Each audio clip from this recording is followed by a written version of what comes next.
Bom dia, igreja, a graça e a paz do Senhor Jesus, tudo bem com vocês?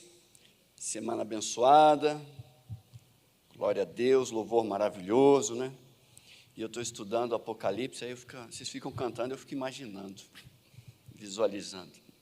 E o Senhor vem, irmãos. Eu estava fazendo umas meditações sobre sofrimento, não vou fazer uma série sobre sofrimento ainda não, tá? Mas é bom fazer.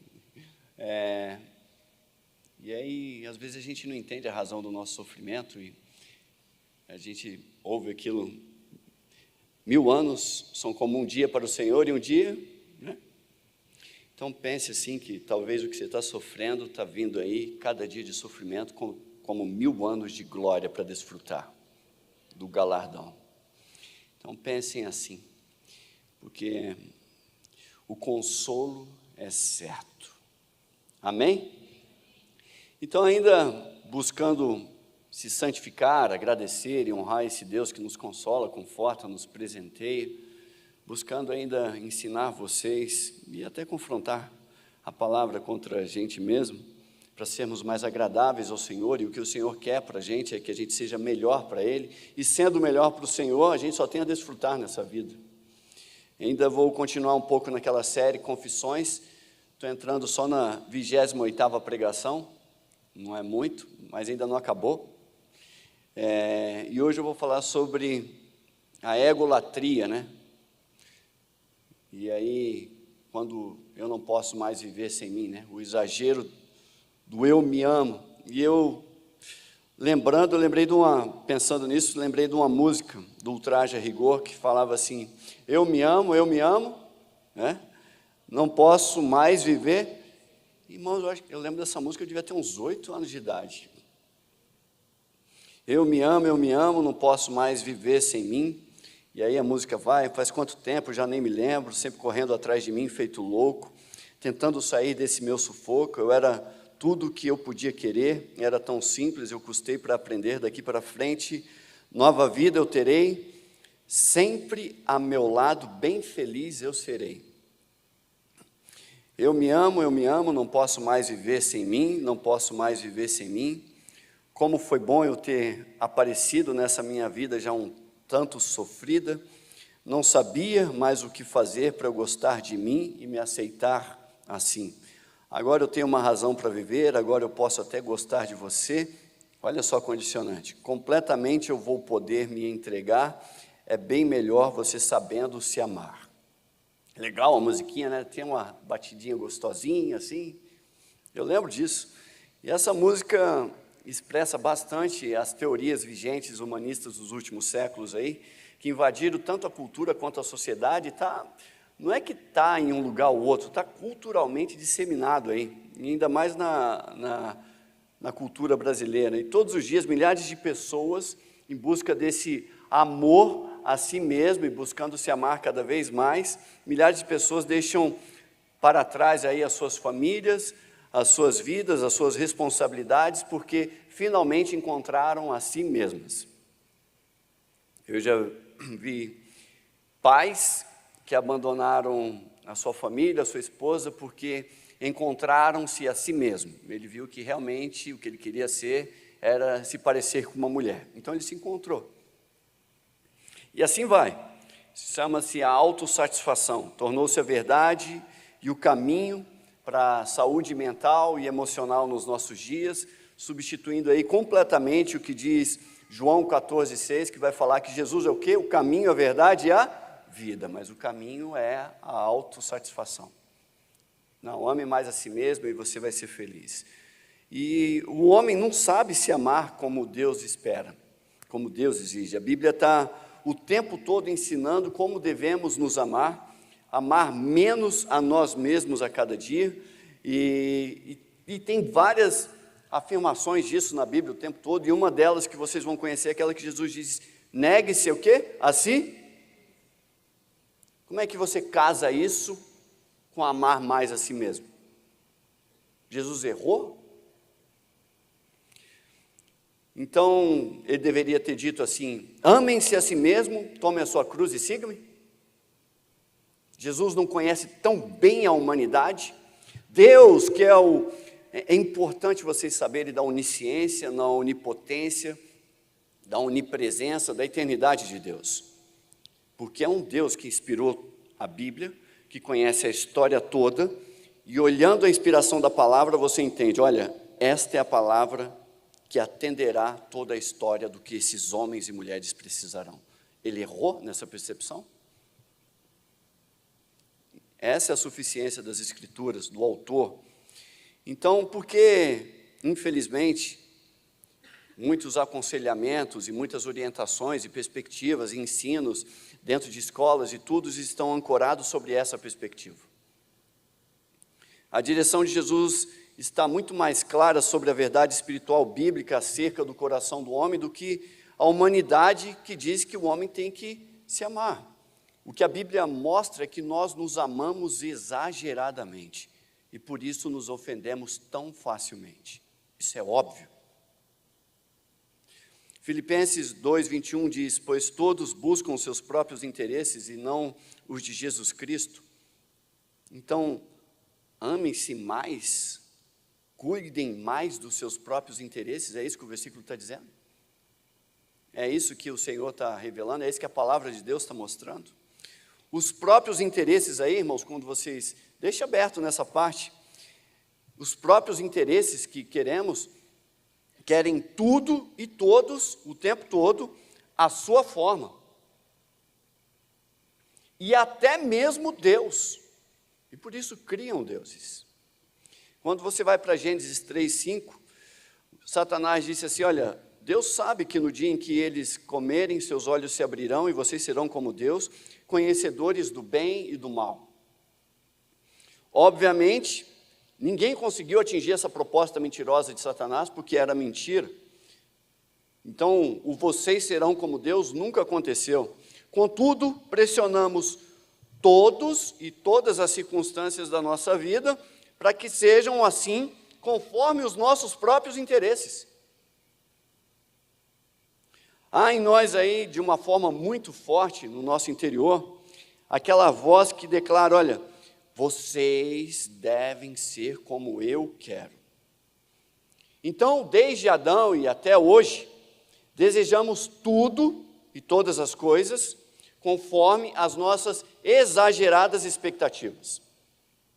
Se não, o que a gente faz?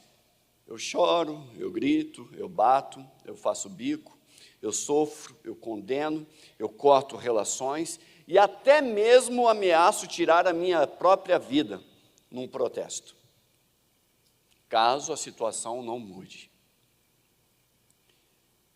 E justamente diante dessas circunstâncias que eu aplico essa palavra à série Confissões, que vai, Gálatas 6:4, a Bíblia dizendo, examine-se, cada um examine os seus próprios atos. Então eu quero dar bagagem a vocês para examinar os próprios atos em relação ali à palavra de Deus.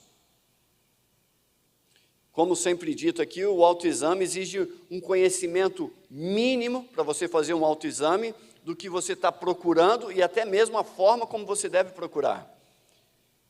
E essa série propõe justamente aos irmãos fazerem essa autoanálise bíblica, confrontando aí as nossas respostas interiores com a palavra de Deus, que deve ser sim a nossa autoridade e referência, propondo ali uma fé madura dos irmãos em Cristo, o nosso Senhor Jesus.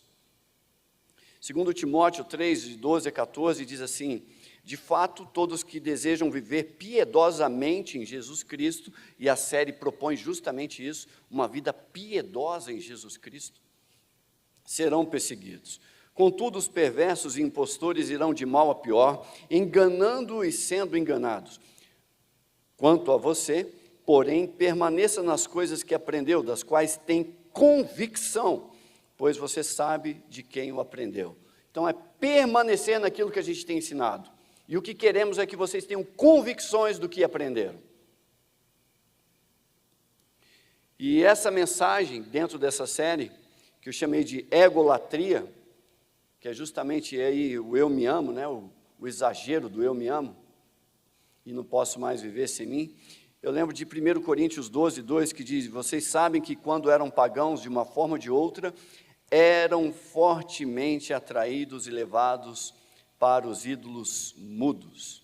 Em outra versão, aí na revista Almeida Atualizada, nos diz assim: outrora, quando eres gentios, deixáveis conduzir-vos aos ídolos. Sabe, o deixam-se, vocês deixavam.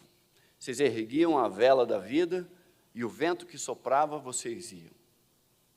E eu quero derrubar essa vela. E eu quero que vocês sejam conduzidos aí só pelo vento do Espírito, o sobrenatural, à medida da palavra de Deus. Então, esse exagero do eu me amo, que eu coloquei aí, em Lucas 11, 23, diz assim: aquele que comigo não ajunta, espalha é justamente a maneira de agir de Satanás. Jesus disse aí que não tem meio termo. Então, mesmo o crente corre um risco idolátrico na sua vida. 1 Coríntios 10, 14 diz: por isso, meus amados irmãos, fugi o quê? Da idolatria. Ele está falando para você encarar, falou para você ficar ligado. Foge disso. Foge. Todo projeto tem aí uma concepção no seu coração. E nasce no seu interior. Da mesma forma, os ídolos são uma projeção do que está no coração dos homens. Ezequiel 14, 3 diz assim: filho do homem, estes homens ergueram ídolos em seus corações e puseram tropeços ímpios diante de... devo deixar que me consultem? Então, por vezes, isso aí é para o povo de Deus, irmãos que estão caídos, derrubados, arrasados, a vida não dá certo. E não é para dar, porque você colocou tropeços diante de você mesmo. Seria bizarro você ficar em pé. Então é coerente tudo que está acontecendo. Então, no sermão anterior, eu apresentei 2 alertas quanto à idolatria: a intensidade da comunhão idólatra, e o segundo alerta, que são as contaminações que a idolatria pode fazer na nossa vida aí. E hoje eu vou deixar 2 avisos com vocês. O primeiro é quanto à materialidade dos ídolos, e o segundo é os riscos da destruição dos ídolos. O que acontece se você destruir? Então, primeiro aviso aí, quanto à materialidade do ídolo. Ídolos são criados, e nem todos têm uma forma física constituída. Nem todos.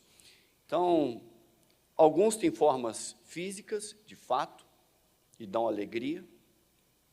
Outros ídolos, formas visuais, que inspiram o dia da pessoa.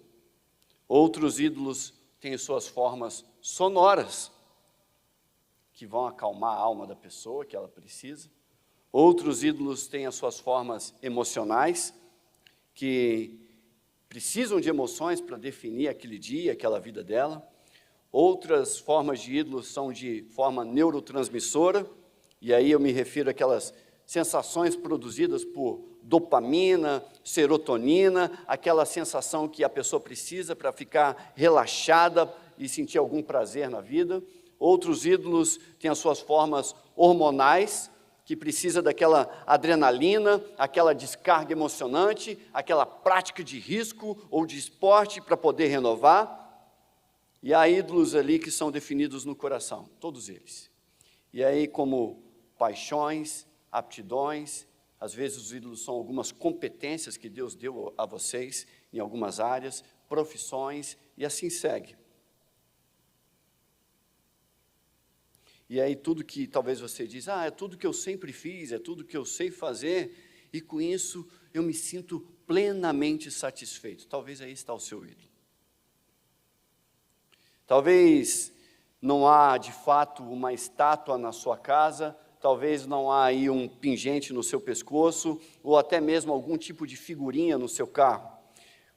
Contudo, ídolos são projetados, são idealizados nos corações das pessoas, e vão tomando forma e vão construindo a expressão do seu adorador, lá nos corações, nas convicções, nas palavras, nas emoções, nas ações, na fé da pessoa.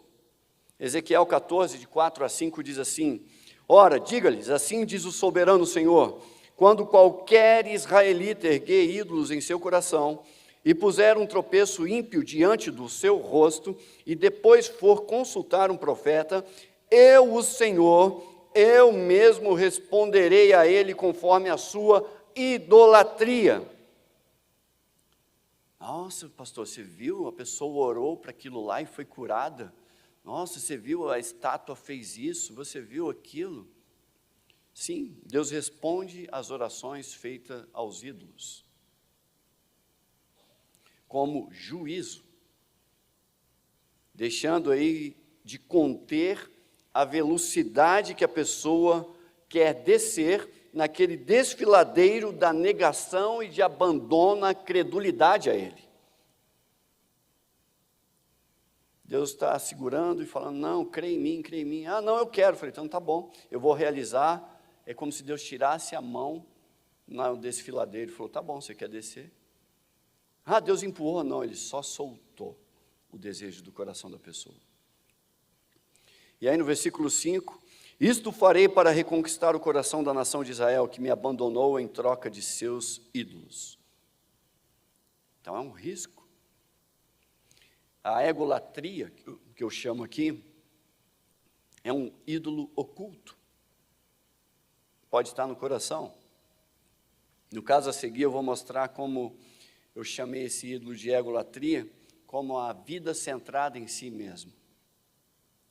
Ele não tem forma externa, esse ídolo não é material, ele é imaterial, não tem matéria nenhuma, ele é impalpável, não dá para tocar, sem pingentes, contudo, nota-se aí o mover e o poder que ele tem na vida dos seus adoradores. A egolatria, que é a vida centrada em si mesmo, é a resposta da pessoa que é amante dos seus desejos, que é aquela pessoa que gosta da sua forma de executar, que gosta do seu jeito, e que expressa ainda, normalmente, uma forte aversão quando a sua egolatria não é atendida. O descontentamento é evidente aí quando a sua vontade ela é negada, quando a sua toda poderosa vontade e soberano desejo é negado. E aí quando essa vontade é negada, como é que a pessoa reage? Quando a egolatria dela não é atendida. Vejamos um caso aí, Gênesis 4, de 3 a 4. Diz assim, passando algum tempo, Caim trouxe do fruto da terra uma oferta ao seu senhor. Abel, por sua vez, trouxe as partes gordas das suas primeiras crias do seu rebanho. O Senhor aceitou com agrado Abel e sua oferta, mas não aceitou Caim e sua oferta. Por isso Caim se enfureceu e o seu rosto se transtornou. Contextualizando, ainda hoje, irmãos, o Senhor não aceita certas coisas que a gente faz. Ainda hoje, pais não aceitam algumas coisas que os filhos fazem. Ainda hoje, irmãos não aceitam o que outros irmãos fazem. Ainda hoje, não aceitando, Deus não aceita filhos como a natureza de Caim. E mesmo esses filhos, quando percebem que não são aceitos, como ególatras que são, se enfurecem, ficam raivosos. Irmãos, um ególatra, ele tem raiva até mesmo de Deus. Quanto mais de você, não tem como você escapar disso. Qualquer coisa que você pedir para uma pessoa ególatra, qualquer coisa, que não seja conforme a vontade dele, vai haver um caos. Haverá uma desordem ali. Ególatras são anárquicos. Só querem fazer as coisas do jeito deles. Não aceitam ordens. Deem ordem, dê uma direção, dê um sentido, dê uma orientação e vocês verão fúria e protesto na reação. Da mesma forma, do outro lado da moeda, esses ególatras também são ditadores. Por quê? Quando a expectativa deles ou o desejo que eles colocaram não é realizado, quando as suas vontades não acontecem, irmãos, há um descontrole emocional tremendo. Agora observe, Deus, o Senhor, doce, um pai ali cheio de amor, e eu considerei mais ou menos da seguinte forma, considerando aí a árvore genealógica da criação, Deus é como se fosse o grandfather, o vovô querido de Caim e Abel. E ele olha ali para o netinho dele, pai e neto. Olha, mais paternal que um vovô, ele vai fazendo a leitura corporal ali de Caim, questionando lá em Gênesis 4, de 6 a 7, olha, por que você está tão furioso? Por que se transtornou aí o seu rosto? E aí já é a Bíblia mostrando o que o pessoal descobriu que o corpo fala, né? Que descontentamento é esse, meu filho? Que fúria é essa? Que mudança de humor repentino foi essa na sua vida? Que bipolaridade está acontecendo aí no seu coração?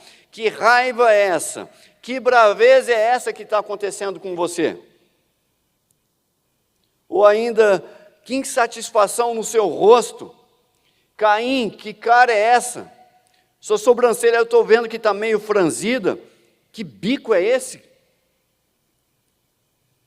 E aí no versículo 7, o Senhor continua, se você fizer o bem, não sabe que será aceito, mas se não fizer, saiba que o pecado ameaça a porta, ele deseja conquistá-lo, mas você deve dominá-lo. Você deve o quê?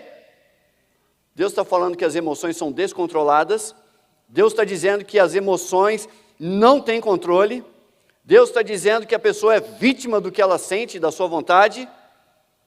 Isso é Deus falando. Antes mesmo da psicologia humanista aí de Carl Rogers, que chegou no último século invadindo, Caim a gente vê aqui como um precursor do ensino da autoestima. Ele inaugurou isso, um ensino que traz uma ênfase completamente centrada no eu dele. Caim queria para si uma aceitação incondicional, ele queria uma congruência para ele queria uma empatia para ele. E aí quando a gente vai ver a aceitação incondicional, você observa que o Senhor não reconhece isso. Embora Caim quisesse e que Deus reconhecesse ali, vamos dizer assim, valorizasse os seus sentimentos, sem julgamentos severos ou condições, o Senhor, com grande amor incondicional, avisou, filho, o inferno está à porta aí.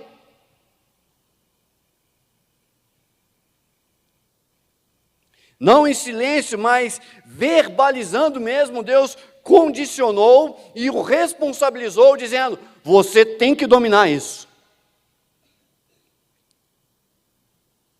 E aí no segundo ponto, Caim querendo ali uma congruência com a coisa, ou que Deus concordasse com ele, mas aquilo não existia, ele não concordava com Deus, ele queria fazer o que era mal, o errado, na forma errada, e ainda que Deus aceitasse aquilo, olha, eu fiz assim, mas o Senhor tem que me aceitar porque eu sou assim. E Deus avisou sobre a incongruência da coisa, sobre a incoerência do que estava acontecendo, e o Senhor o chama à lógica, dizendo, se você fizer o bem, não será aceito. Não é isso, se você fizer, não vai fazer isso, não vai acontecer. É como se Deus estivesse falando, Caim, você não é refém da sua emoção. E ainda Caim queria uma empatia pelo que estava acontecendo, Deus, olhando ali para as experiências emocionais, cognitivas, teve até compaixão com Caim, mas exortando ele. E Deus disse, se não o fizer, saiba que o pecado ameaça a porta, ele deseja conquistá-lo. Mas Caim só queria o quê? Só queria não fale nada, ou deixe-me pecar em paz. Sem julgamentos, é egolatria. Resultados da egolatria?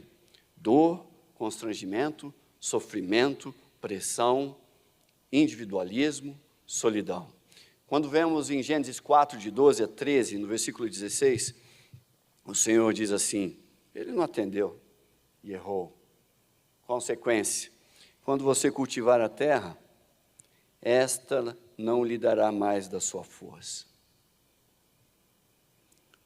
Semeando contra, irá colher contra. Lei da semeadura. Olha, Caim, seus trabalhos de agricultor agora serão vãos. Você vai meio que vagabundear aí a vida inteira. Talvez vai ter que mendigar. Você será um fugitivo errante pelo mundo. Individualidade, sozinho. E continuou, no versículo 13, disse Caim ao Senhor, meu castigo é maior do que posso suportar, uma pressão interior insuportável. Uma questão de, olha, eu não aguento, a vida vai estar insuportável. E aí no versículo 16, Caim afastou-se da presença do Senhor e foi viver na terra de Nod, a leste do Éden. Arrependimento? Poderia ter tido. Retorno ao Senhor? Poderia ter voltado.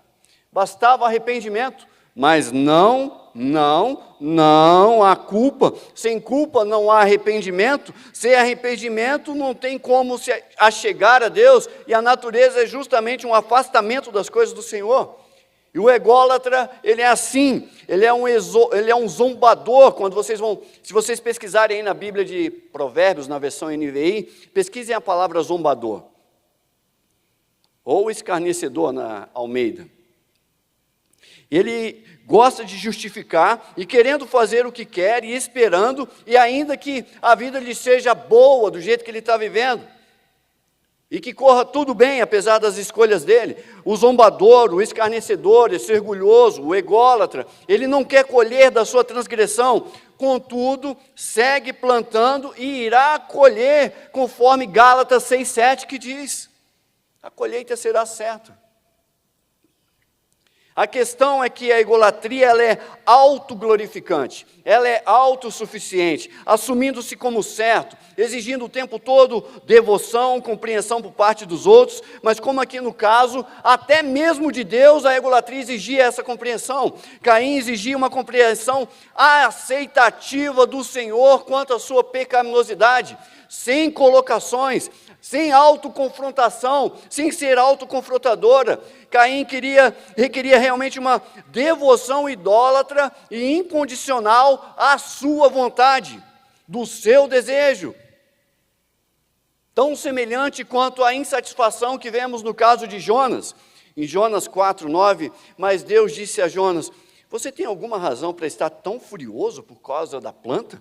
Respondeu ele, sim, tenho. E estou furioso a ponto de querer o quê? Aqui nesse caso há um descontentamento. É o ególatra, com a sua contestação diante de Deus, em relação aos seus desejos, às suas vontades, às suas expectativas interiores, o seu ego referente em si mesmado, que não é Deus referente.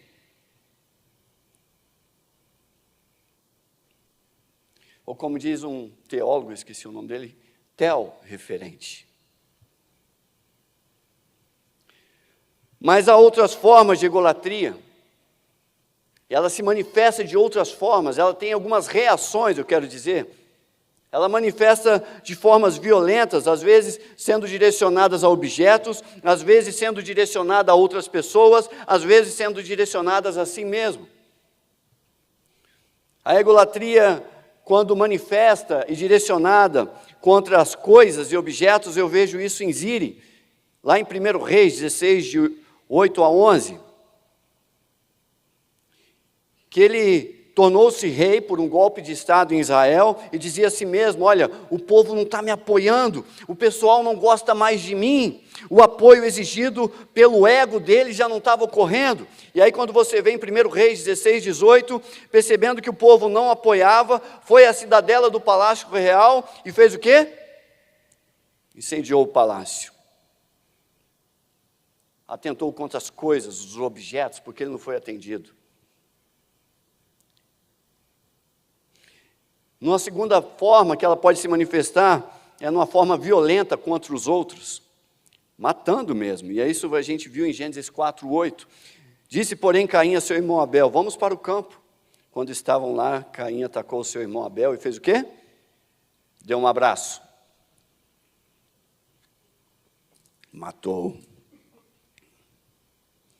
E numa terceira forma de manifestar o seu descontentamento, a egolatria lança uma violência contra si mesmo.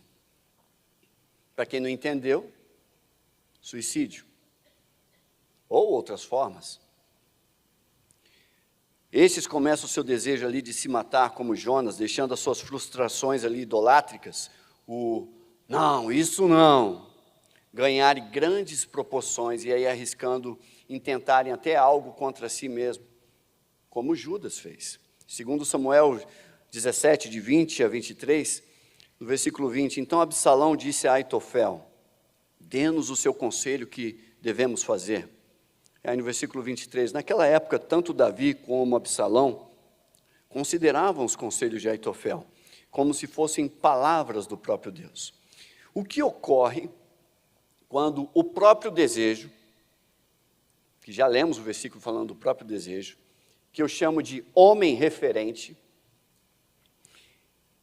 quando o próprio desejo, o homem referente ali, ele não é atendido. O que ocorre? Talvez declarações como, já não sou útil, ou, as pessoas já não veem a mim, eu já não sou tão importante assim, ninguém liga para mim, ninguém me ouve. A Deus, a questão assim do Deus referente, o Deus referência, ele é completamente suprimido pelo o homem referente, o homo referente.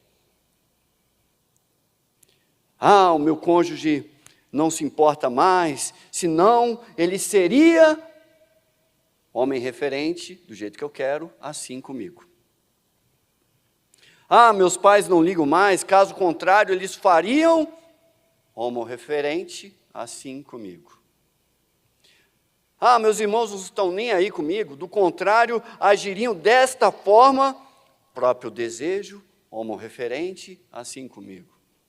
Meus amigos, meus colegas, meus chefes, se fossem realmente amigos, então agiriam assim. E aí, de novo, próprio desejo, homo referente, pontinho, pontinho. A vida. Ela não é para mim. A vida não é para mim, porque senão ela seria homo referente, o próprio desejo, pontinho, pontinho. Pense, talvez sejam aí expressões egolátricas, ego-referentes. O Deus descrito ali de Hebreus 4:13, que tudo ouve, tudo vê, que todos criou, que a todos ama. O Hebreu de 4:13, ele é completamente apagado. E os pronomes pessoais ali sempre na primeira pessoa, eu, me, minha, meu, comigo, sempre são a referência. A vida e o amor que importa é aquela que é conforme a sua vontade. Apenas assim, e se fosse assim, então assim eu seria feliz. Então eu estaria satisfeito, sentir-se-ia realmente amado. Sua vontade então teria assim sentido. Só então a sua vida teria algum significado. Se as coisas fossem da forma como você gostaria que fosse. Assim pensava Aitofel. Quando a gente vai para 2 Samuel 17, 23, diz, vendo Aitofel que o seu conselho não havia sido aceito, selou o jumento, foi para sua casa, para a sua cidade natal, pôs os seus negócios em ordem, e depois se enforcou. E foi sepultado no túmulo do seu pai. Não há dúvida nenhuma sobre a tristeza aqui de Aitofel. E tristeza de tantos outros no meio de nós. Elas são reais e elas merecidamente devem ter a nossa compaixão, como Cristo teve. O problema é que esse tipo de tristeza, ela é pecaminosa. Não é segundo Deus. É a tristeza conforme Deus? Não, é a tristeza homo-referente, porque a tristeza tel-referente, ela acabou. E aí, como diz 2 Coríntios 7:9, que diz que aquela tristeza tel-referente produz um arrependimento que leva à santificação, à maturidade espiritual, à edificação, à semelhança de Cristo. Mas aquela tristeza, a outra, a mundana, a homo-referente, a do próprio desejo não satisfeito, essa sim, essa tristeza é segundo o mundo e produz o quê? Produz o quê, irmãos? É incoerente muitas pessoas estarem morrendo?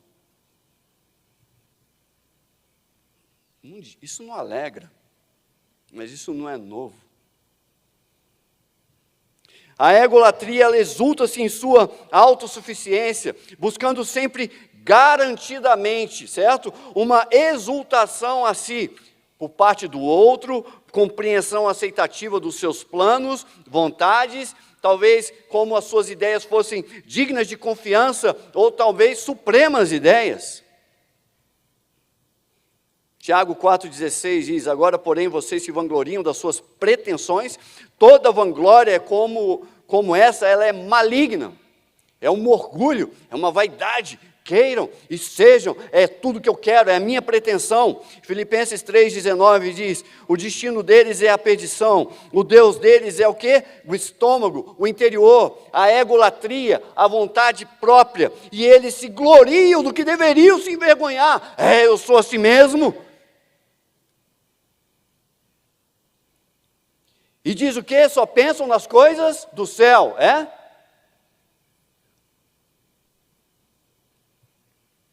Desconsiderando ali as coisas celestes, do que o próprio Senhor e a sua vontade, o Deus referente quer. Só pensam na terra, só pensam no que queriam, na forma como queriam. Deus, é horrível.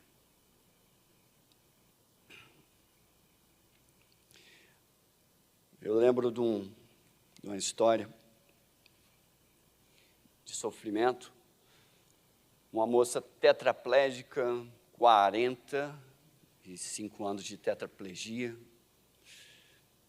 Ela pensou: é muito sofrimento, estarei imune ao câncer.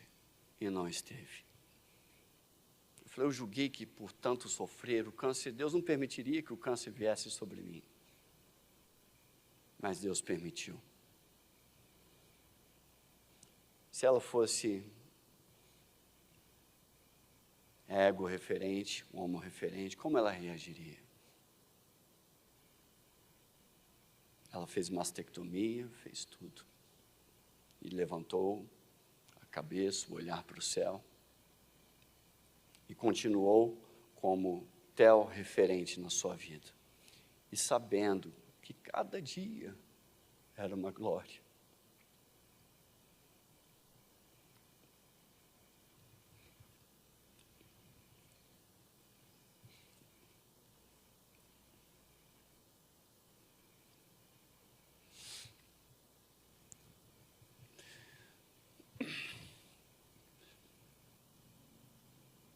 Sabe, irmãos, nada escapa ao controle do Senhor.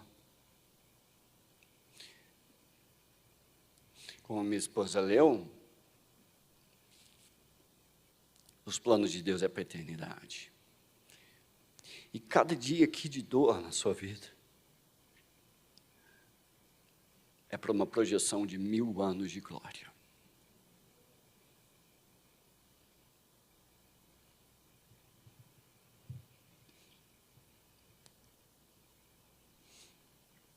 Ainda que seus ídolos não tenham forma, essas pessoas ainda continuam a achar pastores para si, para os seus desejos particulares, para os seus cultos, palavras que eles querem ouvir, que os homens gostariam de ouvir, mas não que Deus diria. Esse tipo de idolatria egolátrica é daquela que acontece como Mica, em Juízes 17, de 9 a 13. Mica perguntou: de onde vem? E aí o rapaz respondeu: Sou levita de Belém de Judá, respondeu ele, estou procurando lugar para morar. Fique comigo, disse Mica. Seja meu pai sacerdote, eu lhe darei 120 gramas de prata por ano, roupas, comidas. E o jovem levita concordou em ficar com Mica e tornou-se como um dos seus filhos. Mica acolheu o levita e o jovem se tornou seu sacerdote e ficou morando em sua casa. E Mica disse, agora sei, o Senhor me trará com bondade, pois esse levita se tornou meu. E as pessoas continuam levantando pregadores para si, para ouvir o que os seus egos referentes querem, a sua egolatria seja atendida.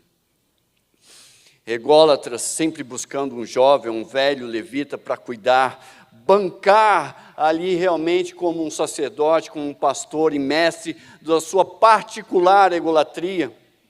E aí você vê no YouTube, na rede social, eles bombam, e o fenômeno é basicamente explicado por Paulo em 2 Coríntios, no capítulo 4, no versículo 3, segundo os seus próprios desejos, ególatras, eles juntam mestres para si, e é isso.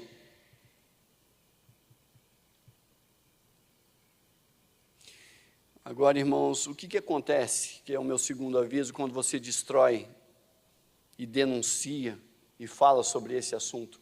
Quais são os riscos envolvidos? O que ocorre quando a gente levanta uma palavra ameaçando os ídolos das pessoas, tirando do seu conforto do pecado? Vocês já pararam para pensar nisso? Recentemente escutei um pastor de tempo integral que disse assim, olha, eu não sei. Ele falou que se deixasse de pastorear, ele morreria. Pastorear é bonito, é nobre. Contudo, a criação se tornou mais amada que o Criador. Um ídolo que precisava ser destruído.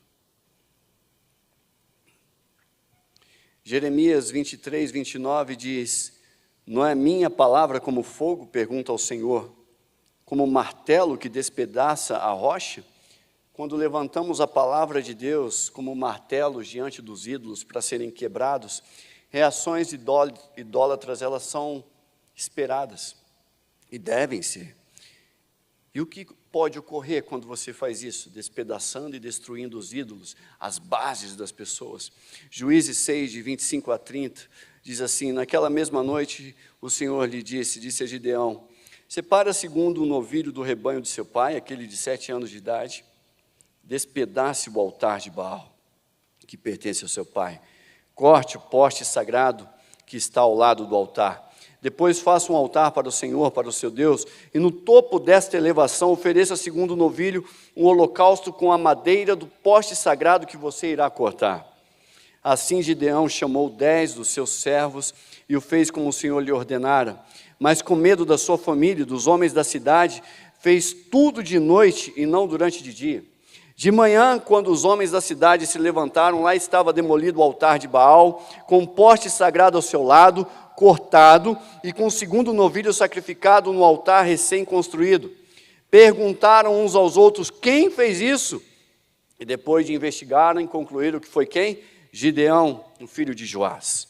Os homens da cidade disseram a Joás, faz o quê? Traga o seu filho para fora, ele deve morrer, pois derrubou o altar de Baal, quebrou o poste sagrado que ficava ao seu lado. Há riscos ao expor a idolatria, há risco ao destruir ídolos, oposições se levantarão, lembra de 2 Timóteo 4,3, não suportarão a sã doutrina, e não suportando seus irmãos o rejeitarão. Talvez irmãos aí que estão do seu lado, e não suportando, talvez como irmão de Gideão, alguns gostariam realmente de apedrejá-lo pelo que você fez e falou. E talvez quando você começa a apontar o pecado e destruir os ídolos daquelas pessoas, elas realmente se levantarão contra você. E erguer a palavra de Deus como soberana poderá destruir os ídolos. E por fim, o vínculo das amizades que você tinha anteriormente, talvez nunca mais acontecerão, serão desfeitos. Há riscos, e você tem que estar preparado para isso. O que eu proponho, irmãos? Lembrando, o ídolo pode não ser material e a idolatria pode estar dentro do nosso interior. Segundo aviso, haverá uma destruição e, havendo destruição, talvez alguns o rejeitarão. Pessoas se levantarão contra vocês. No mundo onde pessoas são cada vez mais estimuladas e voltadas para si, sentindo ali realmente o oposto de tomar a cruz de Jesus, numa sociedade completamente anárquica, onde ninguém faz ou deve fazer nada para o outro, meus irmãos, você falar de egolatria é um risco. Para ilustrar melhor, eu lembro de um ex-evolucionista, Lee Strobel. Eu acho que esse cara se converteu, visto que é um ex-evolucionista. Mestre em Direito na Universidade de Yale, ele escreveu que no passado a sua motivação no darwinismo era a feliz desculpa para descartar as ideias de Deus. Assim ele poderia praticar descaradamente todos os seus desejos sem restrições morais nenhuma. Ou, como aquela frase que não é minha, que a gente escuta, por trás de um não me julgue, está sempre um deixe-me pecar em paz. E aí, esse é o hino mais entoado por um ególatra. Não me julgue, entre parênteses, deixe-me pecar em paz. E a egolatria, ela vai surgindo, ela não é um de repente. E essa egolatria, ou a auto-idolatria, sempre foi um desafio para o homem. Mas a cultura de hoje, ela se tornou eficaz em justificar esse pensamento e essa perspectiva. Compreendo aí como a autoestima, como a satisfação do ego. Quando o seu ego está cheio, exigindo que deem o que ele quer, realizem conforme a necessidade dele, e depois dele estar cheio, alimentado, aí será condicionante para a pessoa chegar a Deus. E normalmente, essa egolatria, ela se desenvolve em 3 fases. Respectivamente, começa no desejo, depois na exigência e depois vira uma necessidade. Um desejo, a gente começa a desejar algo além de Deus. Pode ser bom, pode ser ruim, para a nossa satisfação. Mas aí você não corta isso. Depois ele vira uma exigência. Elevamos o nível desse desejo ao grau de exigência. Ele começa a virar um requisito, uma condição, uma obrigação, uma imposição. Por fim, você não tratando isso com a palavra de Deus, você o trata como uma necessidade. E aí a gente promove ele ao nível realmente da exigência para o nível da necessidade. Aí vira um carecimento, uma indispensabilidade, precisão, primordial, porque é uma necessidade. Por fim, surge a egolatria. Você necessita e sem ela você não vive. Pronto. O ídolo egolátrico foi edificado, toda depravação e erro agora está justificada, como uma antropologia evolucionista diz, porque o que importa é a sua necessidade.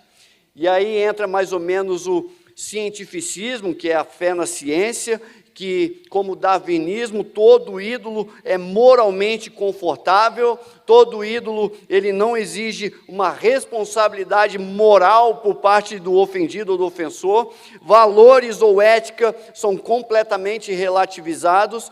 Então, comece a suspeitar sobre as suas filosofias, sobre os seus pensamentos, de onde surgem as suas ideias, quais são as bases do seu entendimento, do seu aconselhamento. Talvez ele é completamente evolucionista.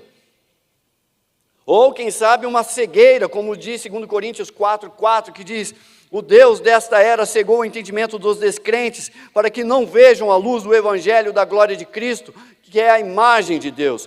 Cegos ali pelo próprio desejo egoísta, negam realmente esse Deus, como diz em Efésios 5:29. Além do mais, ninguém jamais odiou o seu próprio corpo, antes o alimenta, dele cuida, como também Cristo faz com a igreja. Justamente por um amor exagerado, não correspondido, os protestos começam por meio de votos de sofrimento, lá no próprio corpo, consciente ou inconsciente. Por quê? Porque a Bíblia diz, ninguém jamais odiou o próprio corpo. O Deus dessa era cegou o entendimento dos descrentes. E aí isso virou um muro praticamente intransponível, porque começou a ser edificado ali como chamado déficit de amor, e aí começa estimulando ainda mais o hiperfoco em si mesmo, e dando uma super atenção na preservação ou no enchimento do reservatório particular do amor, tornando a pessoa completamente hedonista, com critérios particulares, homorreferentes, certo? De autorrealização. Não é o que Deus diz, é o que ela espera que aconteça, que ela deseja. E a verdade da necessidade segue o quê? O critério particular, homorreferente. Mas eu preciso. Quem foi que falou? Eu. A felicidade egoísta é a tônica, é a ênfase, e ela nega o pecado, nega o arrependimento, e sem arrependimento não há a mínima chance de salvação. Só o salvo, aquele que julga necessário ser salvo, que admite a necessidade de eu preciso ser resgatado. Só vai ser salvo aquele que vai admitir, olha, eu preciso ser resgatado, eu estou na fossa.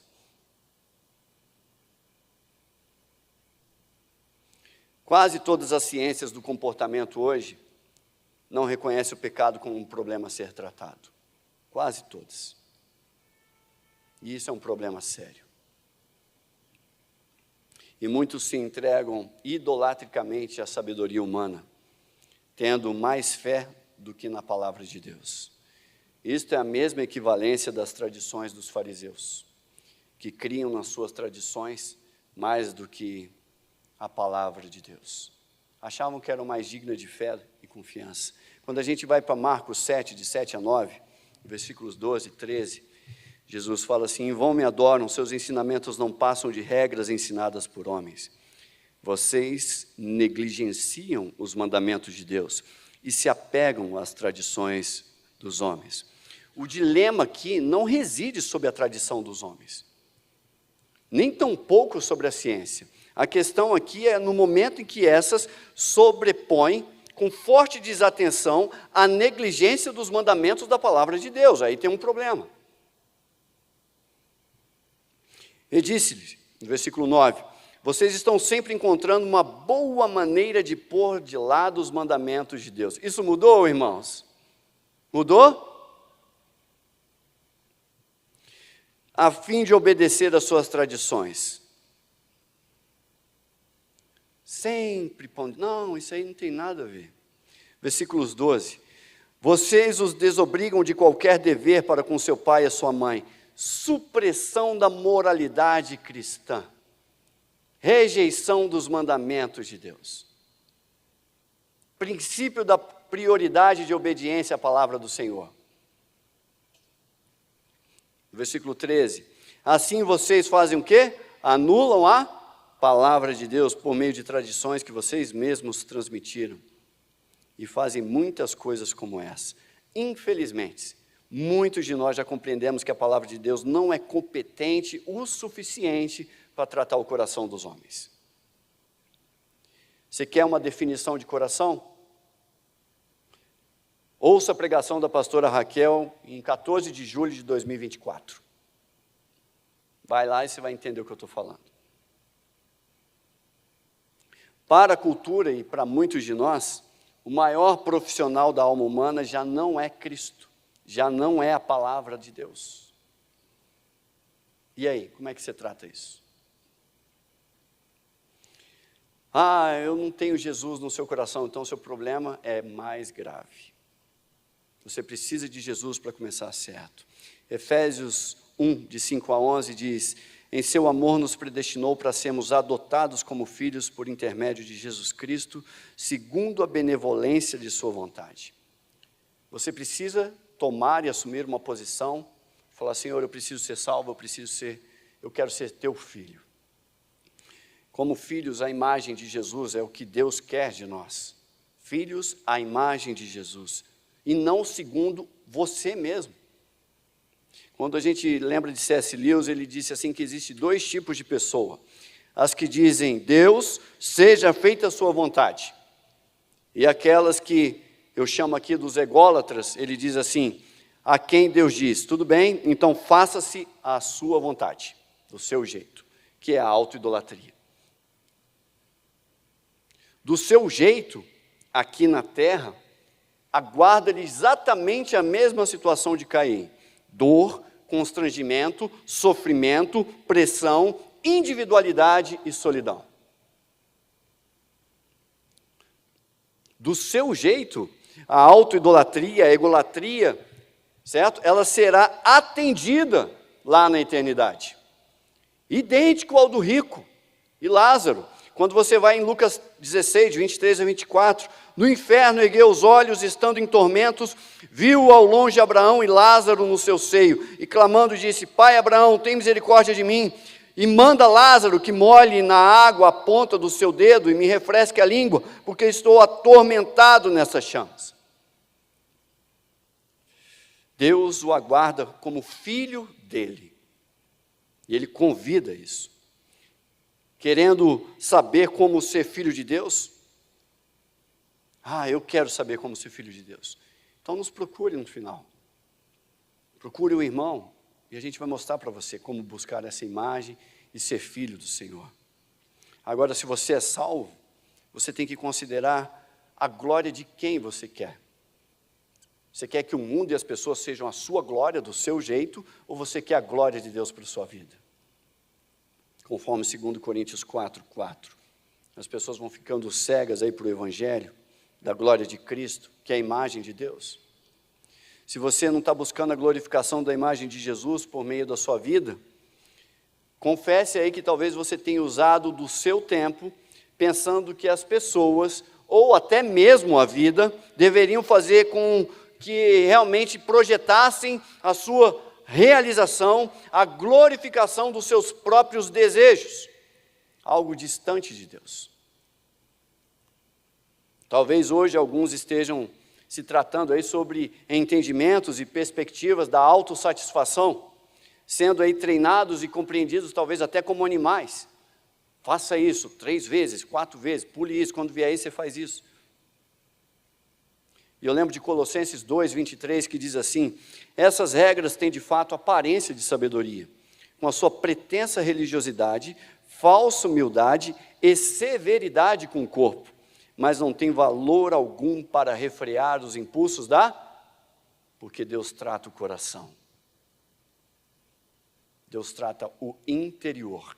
Enquanto o desejo interior não se render a Ele, pouco importa o que você vai fazer com o seu corpo. Certos ídolos não têm forma, não têm imagens, não são esculturas, mas podem estar aí no seu interior como imagens mentais idolátricas. Será que você não tem aí abrigado no seu coração alguma imagem idolátrica, algum desejo forte, ideias idolátricas, planos idolátricos, expectativas idolátricas sobre pessoas, circunstâncias, situações?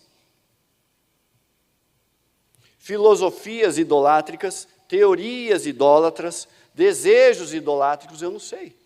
Você tem que examinar o seu coração.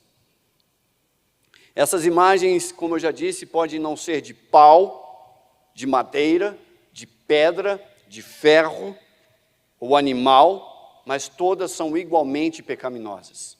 E não escapa uma. Essas imagens o levam a deixar de adorar a Deus o tempo todo, e deixando de viver como o Senhor deseja, e você passa a priorizar outras atividades, outras coisas, e não o temor de Deus.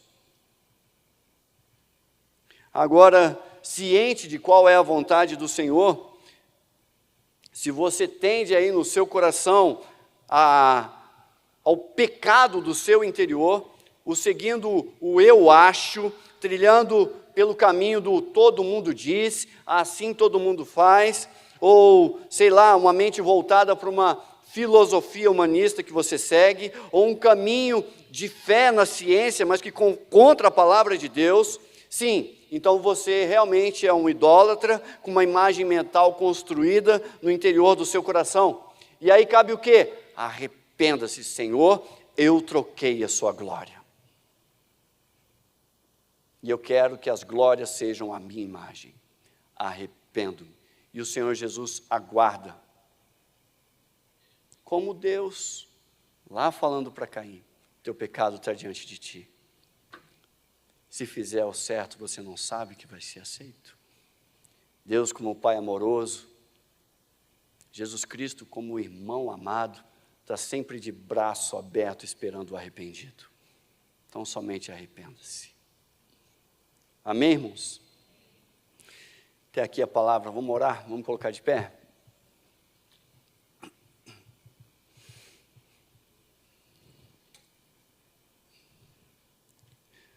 Curva a sua cabeça, faça uma reflexão do que você passou durante a semana, do que a palavra de Deus confrontou no seu coração, aquilo que saltou à sua mente. Se de repente você realmente trocou a glória e a palavra de Deus por conselhos humanos, coisas que você nem tinha percebido, ídolos que você viu que não era de pau, de pedra, não era um pingente, mas eram desejos bem construídos e estruturados no seu coração. Peça perdão ao Senhor. Pai, talvez alguns de nós, ó Deus, estão cansados, sozinhos, isolados, sobrecarregados, sentindo a pressão do mundo, sem forças, ó Pai, completamente desmotivados. Deus, quebra, Pai, toda estrutura de orgulho, de egolatria, de homorreferência, e ajude-os a olhar para a vontade do Senhor, a suportar a vida, a existência, a jornada, olhando para o autor e consumador da fé, como sendo Deus a referência e a sua palavra, a orientação certa do que necessitamos, precisamos. Ah, como são fortes as vozes interiores dizendo que o mundo, as pessoas e as coisas devem ser a nossa forma. Perdoa-nos, ó Senhor, porque usurpamos o Teu trono quando damos vozes a isso, ó Pai. Arranca, Senhor, toda egolatria, todo exagero de amor próprio natural. Ajude-nos a negar a nós mesmos, a levantar realmente a cruz de Cristo e seguir em direção ao reino e nos mover em direção ao próximo, ó Pai. Somos rápidos, ó Deus, em olhar a trave nos olhos dos outros, ó Pai, e não vemos a dos nossos. Ajude-nos, ó Pai, a perceber como cisco aquilo no olho do próximo e como grande pecado aquilo na nossa vida. Derruba, Senhor, o orgulho, derruba, Senhor, o ego. Ajude-nos a sermos mais zelosos em nossos pensamentos e desejos, e que eles venham, ó Pai, ser e buscar ser uma expressão da glória do Senhor, em nome de Jesus, ó Pai. Oh Deus, a gente dá asas, e nisso o diabo se aproveita, e nos pressiona, e é coerente essa tristeza. Oh Pai, ajude-nos a ir por um caminho diferente do de Caim, em nome de Jesus. É tempo de arrependimento, há tempo, ó Senhor, e queremos gozar dos 1000 anos de glória sobre o dia do arrependimento de hoje. Oh Deus, Ajude-nos a negar a nós mesmos a cada dia e expressarmos o amor de Cristo para a honra e glória do Senhor. Amém e amém.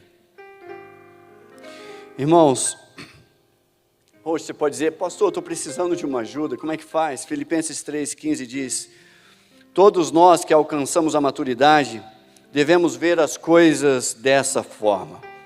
E se em algum aspecto vocês pensam de modo diferente, isso também lhes esclarecerá.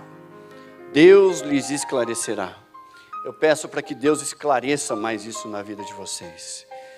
Tão somente, diz assim no versículo 16, vivamos de acordo com o que já alcançamos.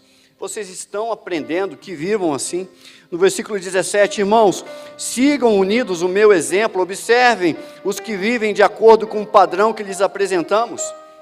Versículo 18, pois, como já lhes disse repetidas vezes, e agora repito com lágrimas, há muitos que vivem como inimigos da cruz de Cristo, e é isso que o mundo tem pregado. No versículo 20, a nossa cidadania,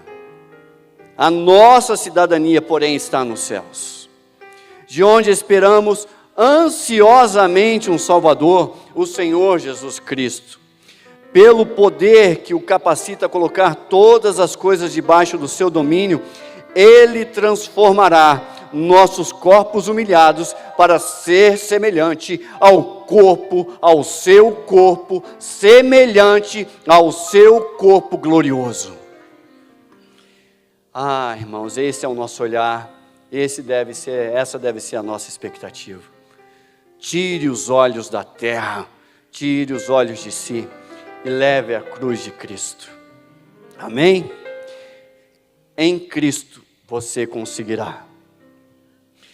Que o amor de Deus, que nos deseja como filhos semelhantes a Cristo Jesus, que a graça salvadora do nosso Senhor Jesus, que nos capacita, que vai transformar os nossos corpos humilhados para ser semelhantes ao glorioso corpo dele, e a comunhão do Espírito Santo, o selo, a garantia da nossa bênção futura, sejam com todos, hoje e para sempre. Deus abençoe vocês. Vão na paz, irmãos.